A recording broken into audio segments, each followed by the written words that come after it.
청취자 여러분 안녕하세요.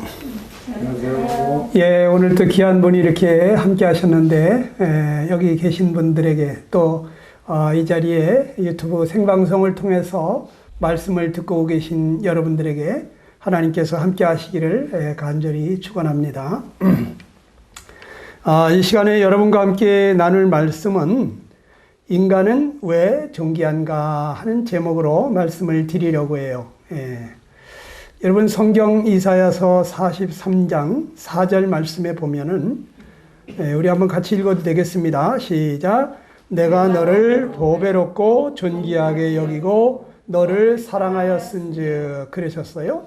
하나님께서 우리를 보배롭고 존귀하게 여기셨다. 내가 너를 사랑하였다 그랬어요. 예. 그래서 사람들은 우리를 어떻게 보는지 모르지만 하나님은 우리를 아주 존귀하게 여겨주십니다. 그래서 인간은 존엄하다 그러는데 왜 존엄한지를 잘 몰라요. 예. 사람이 참 존귀합니다. 예. 근데 왜 존귀한 존재인지, 그거를 모르는 가운데 사람들이 자기를 좀 자존심 상하는 말을 하거나, 좀 이게 기분 나쁜 얘기를 하거나, 그러면은 화가 나죠. 사람은 뭘로 알고 그러느냐고? 예? 그렇죠? 예. 왜 우리가 화가 나겠어요? 예. 내가 존귀한 자인데, 예? 나를 무시하는 것 같으니까 기분이 나쁜 거잖아요.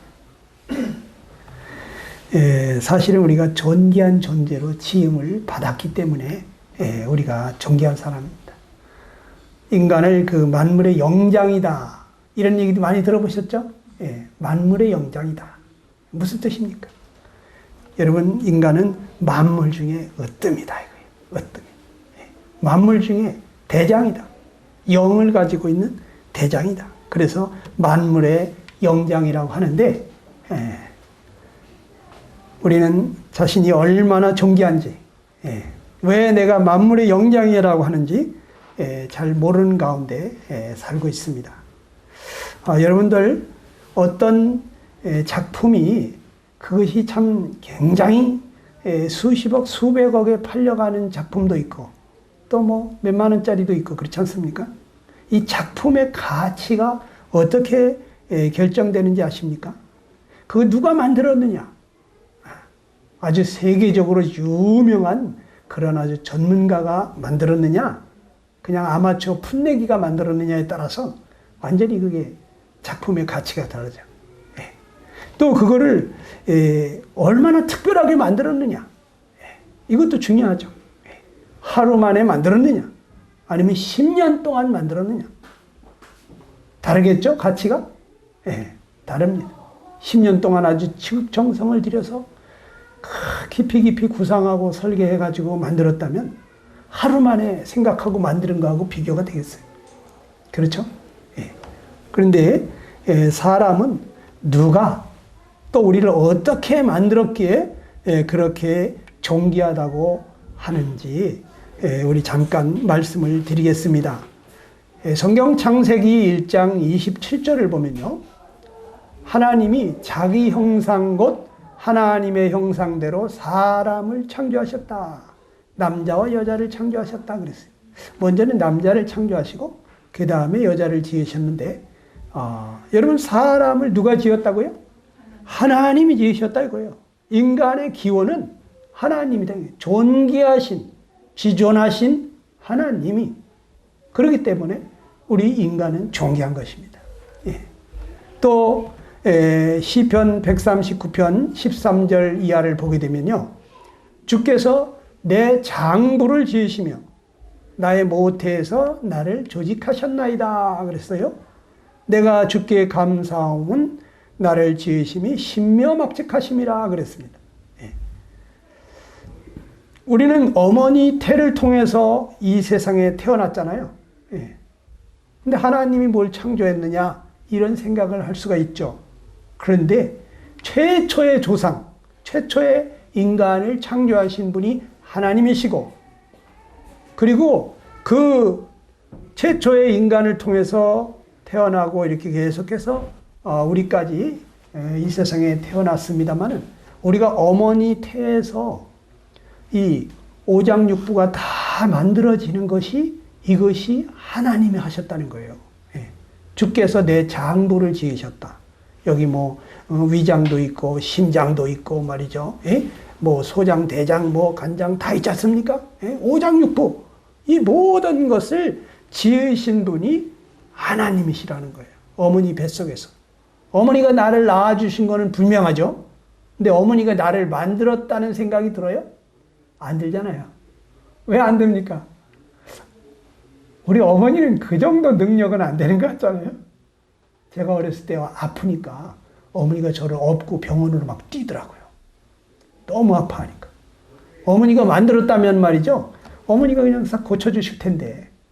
아니, 만든 사람이 고장난 거 못 고칩니까? 고칠 수 있죠? 테레비 만든 사람은 테레비 고장나면 고쳐요, 못 고쳐요? 그냥 고치죠, 뭐. 설계도까지 다 알고 있으니까. 예. 어느 부분이 잘못돼서 저렇게 된다는 거 금방 알고 고칠 수 있어요. 근데 어머니 나를 못 고치시라고 나를 업고 병원으로 달려가더라고. 왜 그렇습니까? 어머니가 나를 만드신 분이 아니에요. 그냥 나를 낳아주셨을 뿐이에요. 어머니 뱃속에서 심장도 달아주시고 폐도 달아주시고 간과 쓸개와 모든 것을 다 이렇게 만들어주시는 분이 하나님이시다 이거예요. 주께서 내 장부를 지으셨다. 아주 신묘막직하다는 거예요. 신기하고 묘하고 정말 그 측량할 수 없는 너무 놀랍게 우리 인간이 만들어져 있다는 거죠. 예. 여러분 그런 것 같지 않습니까? 그런데 우리를 지으신 그 하나님이 누구십니까? 이분이 바로 전지전능하신 분이시다는 거예요. 보통 사람은 뭐 이건 상상도 못 하잖아요. 예. 사람이 무슨 생명체를 만듭니까? 생명을 만들 수 있는 사람은 없어요. 예. 그런데 이 세상의 모든 생명체, 예. 그리고 우리 인간, 우리를 만들어주신 분은 생명을 창조하실 수 있는 전지전능하신, 모르는 것이 없고 능치 못할 것이 없으신 그러한 전문가가 만들었기 때문에. 누가 만들었느냐? 생명 창조의 전문가가 만들었기 때문에 우리가 존귀한 존재다는 거죠. 예, 귀하다는 거죠. 그럼 우리는 어떻게 지으셨느냐? 하나님께서 우리 인간을 지으실 때 말이죠.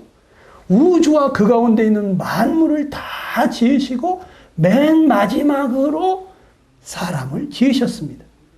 인간이 살아가는 데 필요한 모든 것을 다 만드신 후에 그 다음에 인간을 창조한 거죠. 마치 부모가 사랑하는 자식을 출산하기 전에 그 아기에게 필요한 모든 걸 다 준비해 놓고 그 다음에 아기를 낳잖아요. 그렇죠? 자식 사랑하면 벌써 임신하면 얼마 있다가 이제 아기가 태어나면 그 뭐가 필요한지 그런 걸 다 생각하면서 준비를 하는 거예요. 예? 뭐 배내 쪼가리서부터 아기가 필요한 젖병이라든지 모든 그 목욕 하는 그런 옷이며 타월이며 다 하나하나 차곡차곡 준비해 놓고 그 다음에 아기를 출산하잖아요. 왜 그렇습니까? 소중한 아기니까. 내가 사랑하는 아기니까. 그렇죠? 그래서 인간도 자기 사랑하는 자식을 출산하기 전에 모든 걸 다 준비해 놓고 출산하듯이 하나님께서 우리 인간이 살아가는 데 필요한 모든 것을 다 만들어 놓으신 후에 우리 인간을 창조하셨다고 하는 거. 이게 우리는 처음부터 하나님이 사랑하는 존재, 하나님께 사랑받는 자라고 하는 것이죠.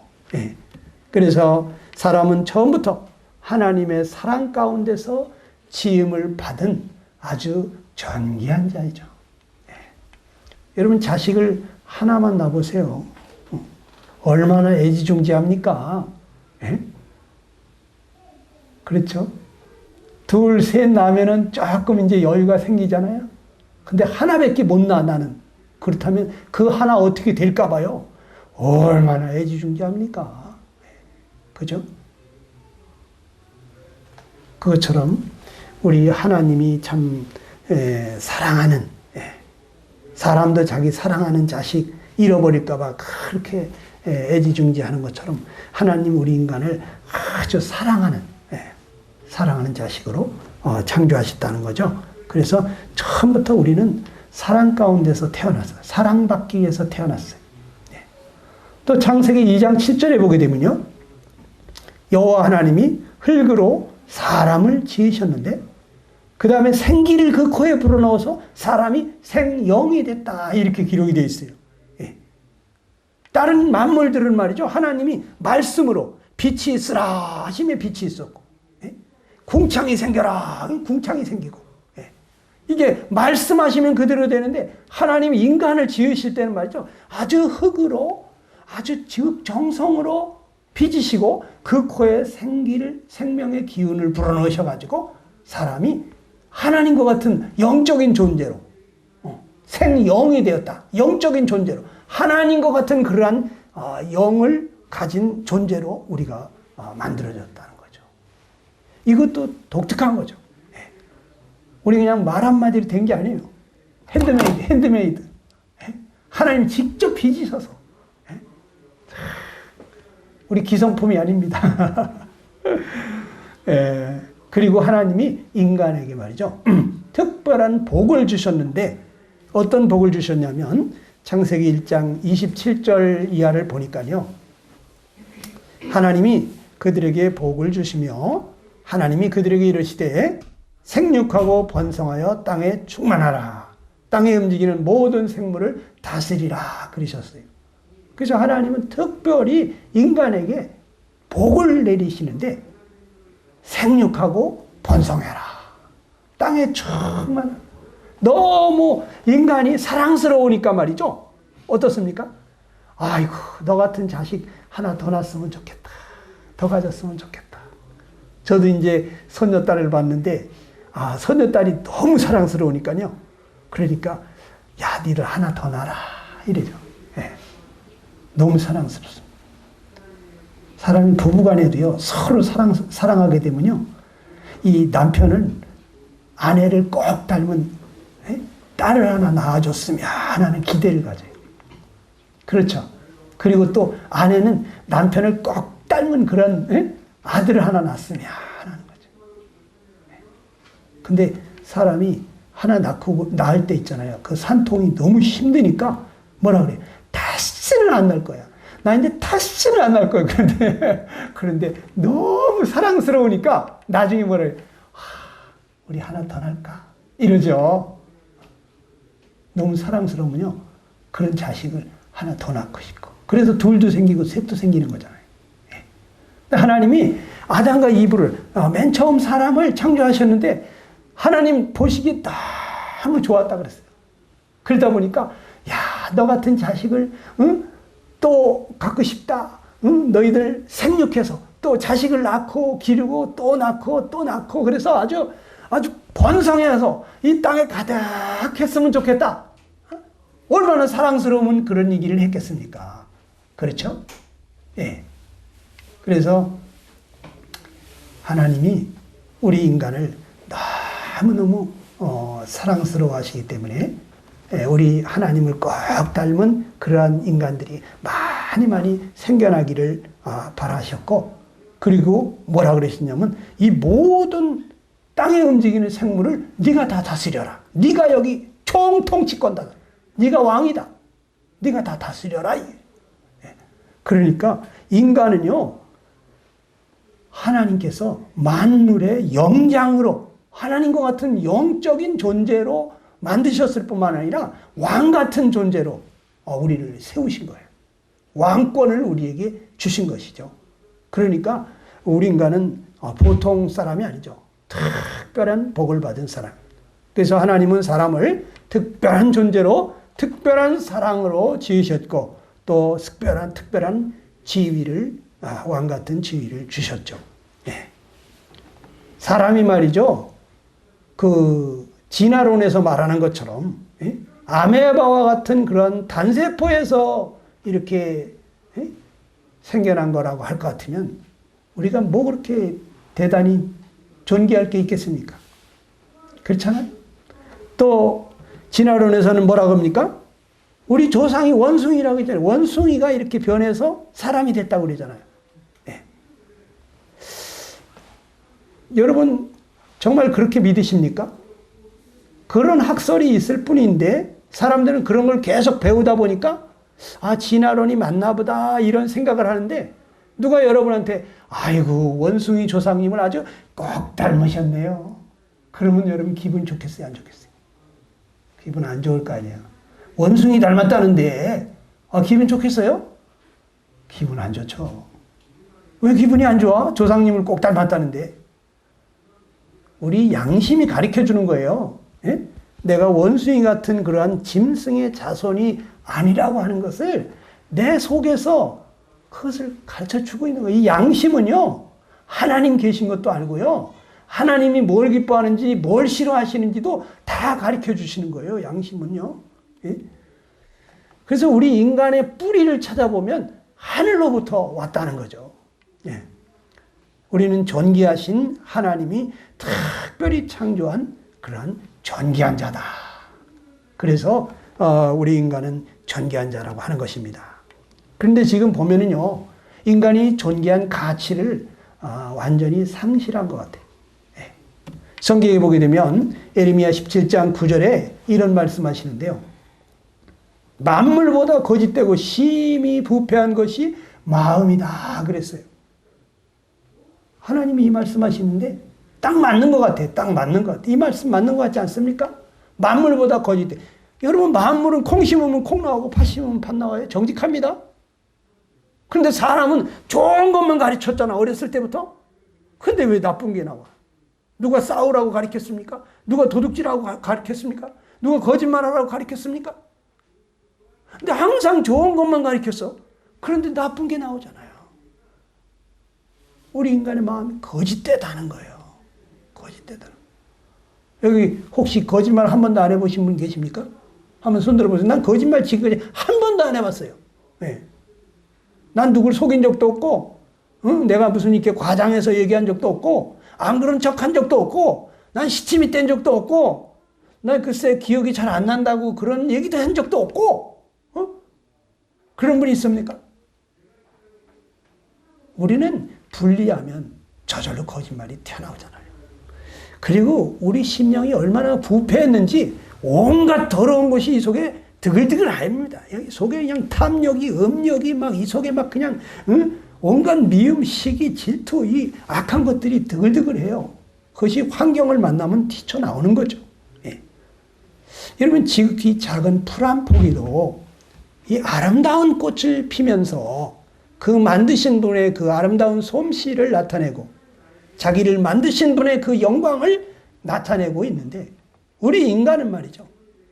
만물의 영장으로 만물 중에 으뜸으로 지었는데도 불구하고 하나님의 영광을 나타내는 것이 아니라 오직 자기 영광만을 구하는 거죠. 자기 이기적인 자기만을 위해서 사는 거죠. 하나님은 아예 생각도 않는 거죠. 꽃이 필 때 말이죠.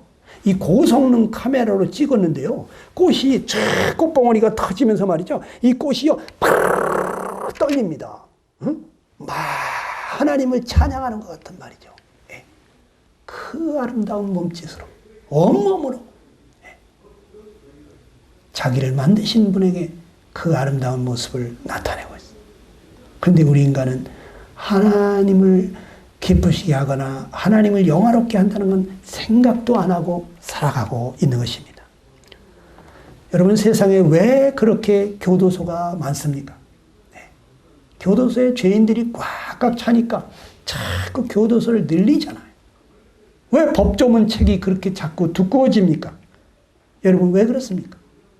죄인이 많기 때문 아닙니까? 죄가 많아. 죄도 종류도 많아. 세상에 드러난 죄인과 드러나지 않은 죄인이 있을 뿐이지 죄 없는 인간은 하나도 없다고 하는 것입니다. 그런 것 같습니까? 안 그런 것 같습니까? 로마서 3장 10절 이하를 보면요. 하나님이 이렇게 말씀하십니다. 한번 같이 읽어보겠습니다. 시작. 기록되었으되 의인은 없나니 하나도 없으며 깨닫는 자도 없고 하나님을 찾는 자도 없고 다 치우쳐 함께 무익하게 되고 선을 행하는 자가 없나니 하나도 없도다. 그들의 목구멍은 열린 무덤이요 그 혀로는 속임을 일삼으며 그 입술에는 독사의 독이 있고 그 입에는 저주와 악독이 가득하고 그 발은 피 흘리는데 빠른지라. 파멸과 고생이 그 길에 있어 평강의 길을 알지 못하였고 그들의 눈앞에 하나님을 두려워함이 없느니라. 그랬어요. 맞는 것 같습니까? 아닌 것 같습니까? 맞잖아요. 하나님이 하늘에서 내려다보는데 의로운 사람, 죄 없는 사람을 찾아보는데 한 명도 못 찾았대요. 한 명도. 여러분, 목사님은 죄 없습니까? 신부님은 죄 없습니까? 죄 없는 사람 한 명도 못 찾았대요. 깨닫는 자 있느냐? 없다는 거예요. 그래서 이렇게 전도를 해주는 거예요. 여러분이 알아들을 말로 전해주는 겁니다. 또 스스로 하나님 찾는 사람도 없다는 거예요. 그러니까 모시고 오는 거예요. 전도를 하는 거예요. 이끌고 오는 거예요. 왜? 스스로 하나님 찾아가지 않아. 왜? 하나님 보이지도 않기 때문에. 영이신 분이기 때문에. 그러다 보니까 하나님 찾지 않죠. 다 선을 행하는 자가 없으니 하나도 없도다. 우리가 생각할 때는 그래도 착한 사람이 있는 것 같지만 하나님의 그 거룩하신 눈으로 볼 때 하나님의 눈에 만족할 만한 그렇게 착한 사람은 없더라는 거예요. 하나님은 원수까지 사랑하래요. 원수까지. 원수는 막 죽이고 싶은 게 원수 아니에요. 근데 원수를 어떻게 사랑합니까? 그리고 원수가 줄이거든 먹이어주고 목마르거든 마시게 해주고 나를 핍박하고 괴롭히면 복을 빌어주래. 복을 잘 되라고 복을 빌어주래.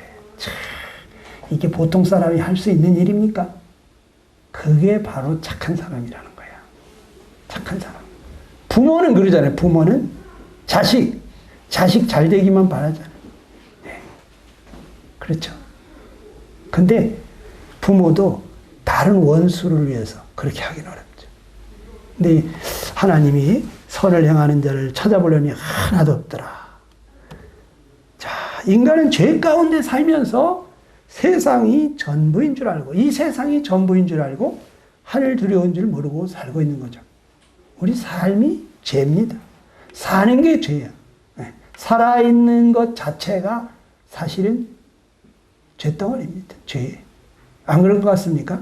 그냥 자꾸 자기를 합리화시키면서 이 정도면 착하지 뭐. 이 정도면 괜찮지 뭐. 세상에 나쁜 놈들이 얼마나 많은데 이렇게 하면서 우리가 자위자족하고 있을 뿐이죠. 네. 그리고 이 세상엔요. 사람들이 너무 고생하면서 근심하면서 살고 있어요. 인생 이렇게 고생하며 사는 것이 정상이라고 생각하십니까? 이것이 만물의 영장의 삶일까요? 남들이 다 그렇게 사니까 인생이 이런 것인가 보다 생각하고 있는 거죠. 네. 전도서 1장 13절에 보면요. 하늘 아래서 행하는 모든 일을 궁구하며 살핀즉 이는 괴로운 것이니 하나님이 인생들에게 주사 수고하게 하신 것이다 그랬어요. 인생 괴로운 거예요. 그러니까 인생은 고해라고 그러잖아요. 끝없이 펼쳐져 있는 바다에서 노젓는 뱃사공처럼 정말 끝없는 거죠. 고생이. 죽는 날까지 쉼이 없잖아요. 근심 걱정이 하루들 우리가 근심 걱정 없이 삽니까? 그런데 세상에 말이죠. 개, 돼지 같은 짐승도 내일 일을 염려하지 않고 살죠. 때 되면 주인이 밥 갖다 주지 않습니까? 죽을 때 죽더라도 아무 근심 걱정 없이 사는데 그런데 만물의 영장이라고 하는 우리네 인생은 하루도 근심 걱정 없이 살지를 못하니까 이게 정상이냐 이거예요. 이게 뭐가 잘못됐다는 거죠. 만물의 영장의 삶이 이런 건 아니잖아요. 그럼 왜 인간이 이렇게 됐느냐? 그 에레미야 2장 13절에 뭐라 그래요? 내 백성이 두 가지 악을 행해서 그렇다 이거예요. 그 중에 하나가 생수의 근원되는 나를 버린 거, 하나님을 버린 거. 생명의 근원이신 하나님을 떠난 거. 그 다음에 하나님 떠나서 스스로 웅덩이를 파는데, 예? 하나님 없어도 내 스스로 살아보겠다고 웅덩이를 파는데, 마치 하늘에서 안 도와줘도 내가 물을 저축해가지고 그걸로 농사 짓고 살겠다는 것 같은 거죠. 예, 내 힘으로 살아보겠다고 하는데 그 웅덩이가 어떤 웅덩이? 그 물을 저축지 못할 터진 웅덩이라고 그랬어요. 터진 웅덩이. 여러분, 웅덩이 뭐 하늘에서 비가 안 내리면 계속 그 물이 고여 있겠습니까? 빼짝 마르겠죠. 땅속으로 다 스며들어갈 거 아닙니까? 근데 우리 인간이 스스로 살아보려고 애쓰고 있지만 채워도 채워지지 않는 그 뭔가 그 공허함을 느끼는 거죠.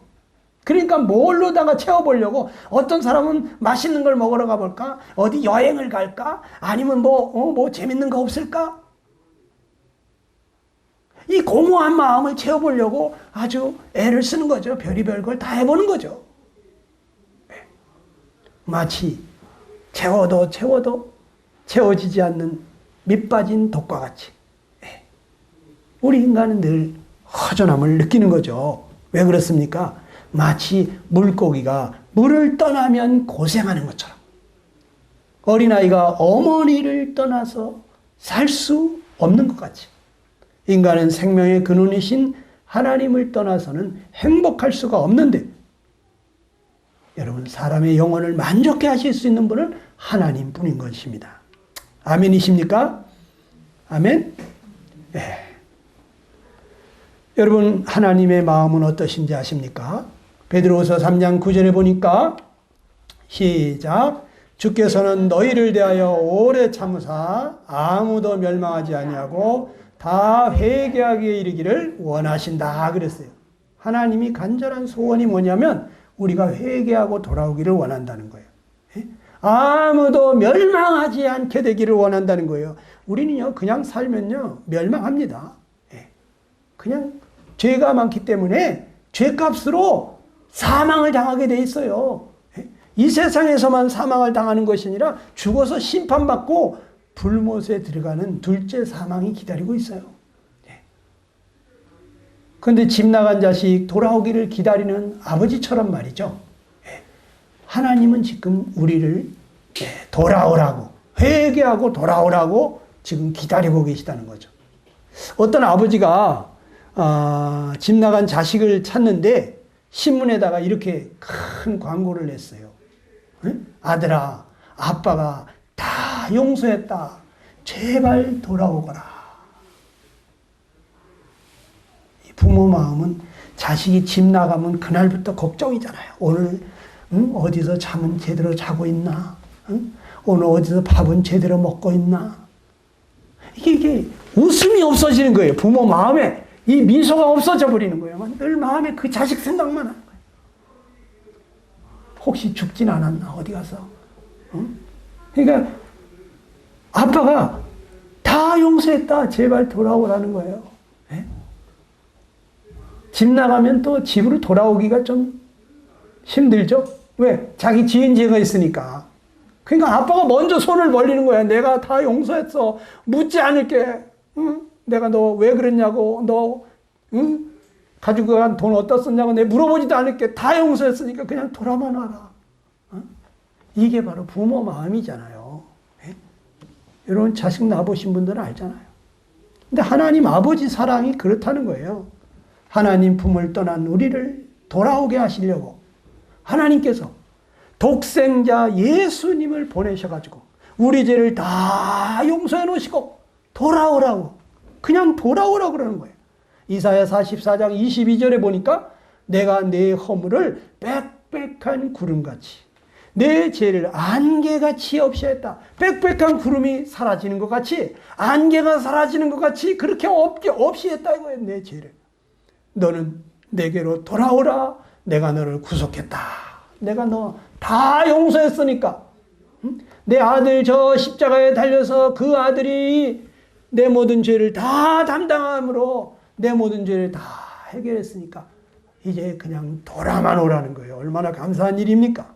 여러분, 로마서 5장 8절에 보게 되면 이런 말씀하시는데 우리 한번 여기 잘 주목하시고 한번 보시기 바랍니다. 시작. 우리가 아직 죄인 되었을 때 그리스도께서 우리를 위하여 죽으심으로 하나님께서 우리에 대한 자기의 사랑을 확증하셨느니라. 우리가 아직 죄 가운데 살고 있었을 때 하나님께서 그리스도 그 아들 예수님을 보내가지고 우리를 위해서 대신 죽게 하심으로써 하나님께서 우리를 얼마나 사랑하시는지 우리에 대한 당신의 사랑을 확증하셨다. 말로만 사랑한 게 아닌데 부모는 자식 사랑하는데 말로만 사랑할 때가 있죠. 자식이 너무 아프면 뭐라 그럽니까? 아휴 너 그렇게 아파서 어떡하니? 아휴 내가 대신 아팠으면 좋겠다. 그러잖아요. 근데 말뿐이지 마음뿐이지 대신 아파줄 수가 없잖아. 그런데 하나님은 그 아들 예수님을 보내가지고 대신 아파주시고 대신 나를 대신해서 고난받으시고 죽어주시면서 날 사랑하셨다는 얘기죠. 얼마나 사랑하시면 나를 위해서 그렇게 뻘거벗긴 채 질질 끌려다니며 채찍에 맞으며 그 고난을 받았겠습니까? 여러분 하나님이 정말 사랑하십니다. 우리 예수님 여러분 너무 사랑하십니다. 여기 에스겔서 18장 23절에 보면 이런 말씀하시는데 주 여호와의 말씀이라 내가 어찌 악인이 죽는 것을 조금인들 기뻐하랴. 그가 돌이켜 그 길에서 떠나 사는 것을 어찌 기뻐하지 아니겠느냐 그랬어요. 여러분 사람은요 악인이 죽는 걸 보면요 에이 그 인간 또 죽을 짓을 했겠지. 제가 이게 저기 그 강력계 형사님 강력계부장 그 부장 형사를 하는데 어디서 또 누가 죽었다 그랬더니 사람 죽을 때는 다 이유가 있어요 그러더라고. 그 양반이 하도 강력계 그 범죄 그 죄인들을 잡다 보니까 누가 칼 맞아 죽었다 그러면 그거 그냥 죽은 게 아니래. 뭔가 죽을 짓을 했다는 거야. 그 우리는 어떤 흉악무도한 그러한 죄인이 그냥 죽으면 저거 잘 죽었어 이런 생각도 나잖아요. 근데 하나님은 안 그렇다는 거예요. 하나님은 악인이 죽는 것을 조금인들 기뻐하겠느냐. 하나님은 우리를 너무 사랑하시는 거예요. 여러분 어떤 부모가 자기 자식 죽는 거 좋아하겠어요? 아무리 못된 자식이라도요. 그 자식 죽으면요. 통곡을 합니다. 오열을 합니다. 하나님 아버지 마음이 그런 마음이에요. 그래서 하나님이 요한일서 4장 9절에 이렇게 말씀하시는데 하나님의 사랑이 우리에게 이렇게 나타난 바 되었으니 하나님이 자기의 독생자를 세상에 보내심은 그로 말미암아 우리를 살리려 하심이라 그랬어요. 우리가 죄 때문에 이제 멸망하게 됐으니까 우리의 죄를 해결해 주시고 우리를 살리려고 하나님이 독생자를 보냈다는 거예요. 나 대신 죽으라고 내 죄를 대신해서 그분이 형벌 받으시라고 그 아드님 독생자를 보내셨다는데 여러분 독생자가 누굽니까? 사랑하는 아들이잖아요. 내 사랑하는 아들, 내 기뻐하는 자라. 변화산에서 예수님 기도하시는데 갑자기 모세와 엘리야가 나타났어요. 근데 하나님이 갑자기 구름 가운데 나타나셔서 하시는 말씀이 이는 내 사랑하는 아들, 내 기뻐하는 자니 너는 저의 말을 들으라 이렇게 얘기해요. 그리고는 모세도 데려가고 엘리야도 데려가고 오직 예수님만 나와 있어요. 이게 뭘 얘기하는 겁니까? 이 예수님이 내 사랑하는 아들, 내 기뻐하는 자다. 너희는 그의 말을 들으라는 거예요. 예수님 말씀을 들으라. 그 사랑하시는 눈에 넣어도 아프지 않을 그 사랑하는 아들을 여러분과 나를 대신해서 죽게 하시면서 우리를 구해 주시려고 했다면 하나님이 우리를 얼마나 사랑하시는 거냐 이거예요. 여러분 깊이 생각해 보셔야 됩니다. 또 이분이 누굽니까? 독생자는 하나뿐인 외아들이에요. 이 아들이 죽게 되면 온 우주를 다 찾아봐도 하나님에게는 더 이상 아들이 없어요. 둘째도 셋째도 없어요. 이게 마지막이에요. 그 하나뿐인 아들까지도 우리를 위해서 내어주셨다면 하나님은 모든 것을 다 주신 거예요. 여러분 누굴 사랑해가지고 자기 그 모든 것을 다 줄 수가 있습니까? 부부간에도 어려운 일이에요. 그런데 하나님은 그 모든 걸 다 잃어버리는 것과 같은 그 아들을 희생하시면서 내가 너를 사랑한다. 내가 너를 용서했다. 내게로 돌아오면 오라고 하는 거예요. 사람이요. 왜 영원한 멸망으로 지옥으로 들어가느냐? 그 하나님 때문이 아니에요. 회개치 않는 바로 나 때문이라고. 예? 누가복음 13장 3절에 예수님 말씀하시기를 너희도 만일 회개하지 아니하면 다 이와 같이 망하리라. 너희가 회개하지 않고 계속 죄 가운데 살면 망한다 이거예요. 망한다 이거. 그러면서 이사야서 55장에 말하기를 너희는 여호와를 만날 만한 때에 찾으라. 가까이 계실 때 그를 부르라. 악인은 그의 길을, 불의한 자는 그의 생각을 버리고 여호와께로 돌아오라. 그리하면 그가 긍휼히 여기시리라. 우리 하나님께로 돌아오라. 그가 너그럽게 용서하시리라. 돌아오라, 돌아오라. 내가 다 용서했다. 돌아만 오라고 하시는 거예요. 여러분 어찌하실랍니까? 계속해서 죄 가운데 가겠습니까? 여러분 시편 49편에 보게 되면 20절에 존귀 하나 깨닫지 못하는 사람 멸망하는 짐승 같다 그랬어요. 하나님 우리를 존귀하게 지으셨지만 만물의 영장으로 지으셨지만 내가 주인이 누군지도 모르고 내 생명의 주인, 내 생명의 은인이 누군지도 모르고 죄 가운데 살고 이 세상이 전부인 줄 알고 살다가 죽으면 여러분 짐승이나 다름없다. 멸망하는 짐승이나 다름없다. 여러분 어찌하실랍니까? 마지막 한 말씀만 드리겠습니다. 요한계시록 3장 20절에 보면 볼지어다 내가 문 밖에 서서 두드리노니 누구든지 내 음성을 듣고 문을 열면 내가 그에게로 들어가 그와 더불어 먹고 그는 나와 더불어 먹으리라 그랬어요. 여러분 이 시간 기도합시다. 잠시 눈을 감으시고 이 시간 기도할 때 여러분 오늘 들은 말씀을 생각하면서 하나님 저를 사람으로 태어나게 해주신 것을 감사합니다. 만물의 영장으로 나를 지어서 이 땅에 태어나게 해주신 것을 감사합니다.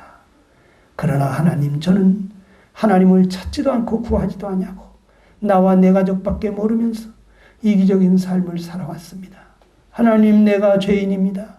하나님 나를 받아주시옵소서. 하나님께로 내가 돌아옵니다. 하나님 나를 불쌍히 여겨주옵소서. 내 모든 죄를 용서하시고 내가 너의 죄를 다 용서했다. 빽빽한 구름에 사라진 같이 안개가 사라진 것 같이 내 죄를 없이 하였으니 너는 내게로 돌아오라 하시오니 하나님 감사합니다. 예수님 감사합니다. 내 죄 때문에 그렇게 대신 형벌 받아주셔서 참으로 감사합니다. 내 생명의 은인입니다. 지금 내 마음속에 와주십시오. 지금 제 마음속에 주인이 되어주십시오. 여러분 잠깐 기도하시기를 바랍니다. 각자 기도하시기를 바랍니다.